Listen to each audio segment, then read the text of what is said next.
Assalamualaikum warahmatullahi wabarakatuh. Perkenalkan, nama aku Soleha Dwi Ramadhani, NPM-ku 23610067. Dosen pengampu Dr. H. Febrianto SEMM, mata kuliah Manajemen Keuangan 2. Dalam video ini, aku akan membahas mengenai manajemen keuangan lanjutan.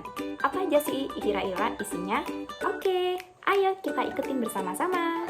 Nah, yang pertama yaitu adalah pengertian manajemen keuangan. Manajemen keuangan adalah seluruh aktivitas dan kegiatan perusahaan dalam rangka penggunaan dan pengalokasian dana secara efisien. Yang kedua, mengenai fungsi manajemen keuangan menurut Martono tahun 2010, yaitu yang pertama 1. Keputusan investasi.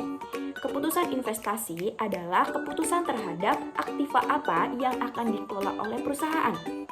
Hal ini berpengaruh terhadap rentabilitas investasi dan aliran kas perusahaan untuk waktu yang akan datang. Yang kedua, keputusan pendanaan.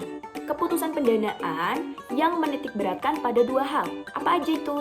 Yang pertama, penetapan sumber dana yang diperlukan untuk membiayai investasi, seperti utang jangka pendek, utang jangka panjang, dan modal usaha. Penetapan struktur modal optimum yang berasal dari sumber dana eksternal yang berasal dari utang dan menitikberatkan pada saham baru, sehingga beban biaya modal yang ditanggung perusahaan akan lebih minimal. Yang ketiga, dalam fungsi manajemen terdapat keputusan pengelolaan aset.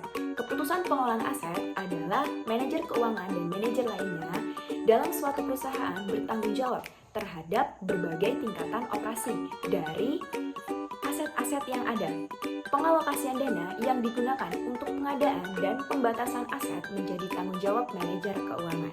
Oke, kita lanjut ke pembahasan ketiga mengenai manajemen keuangan. Apa sih teman-teman? Ada yang tahu? Oke, ketiga ini yaitu mengenai tujuan manajemen keuangan.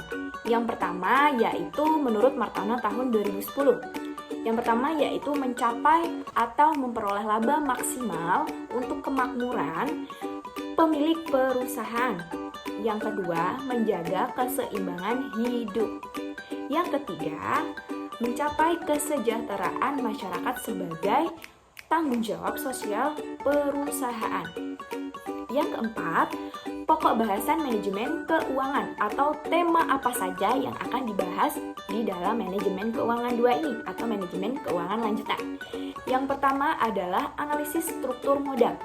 Analisis struktur modal adalah gambaran dari bentuk proporsi finansial perusahaan, yaitu antara modal yang dimiliki yang bersumber dari utang jangka panjang dan modal sendiri yang menjadi sumber pembiayaan suatu perusahaan.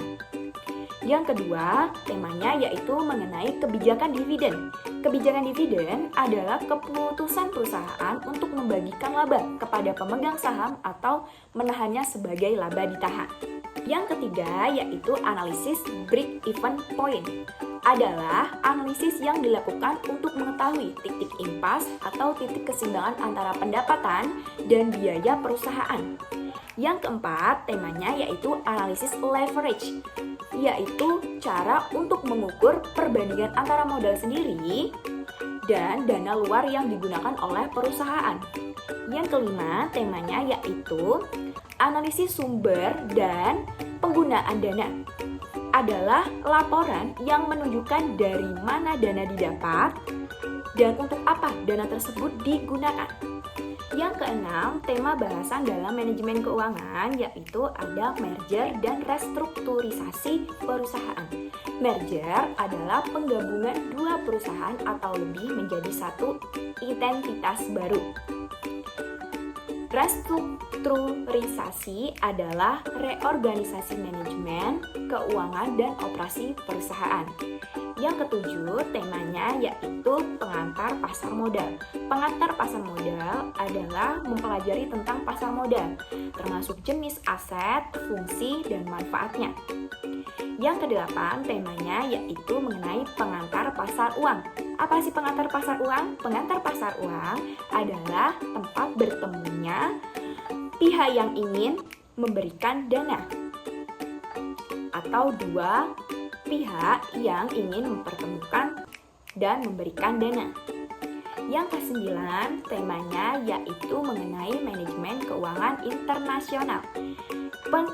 Manajemen keuangan internasional adalah pengelolaan keuangan yang dilakukan dalam skala transaksi keuangan antar negara. Gitu teman-teman. Oke, sekian dari penjelasan materi mengenai manajemen keuangan lanjutan dari Solehati Ramadhani. Mohon maaf apabila ada salah kata atau salah dalam perincian materi. Saya ucapkan wassalamualaikum warahmatullahi wabarakatuh. Bye-bye teman-teman.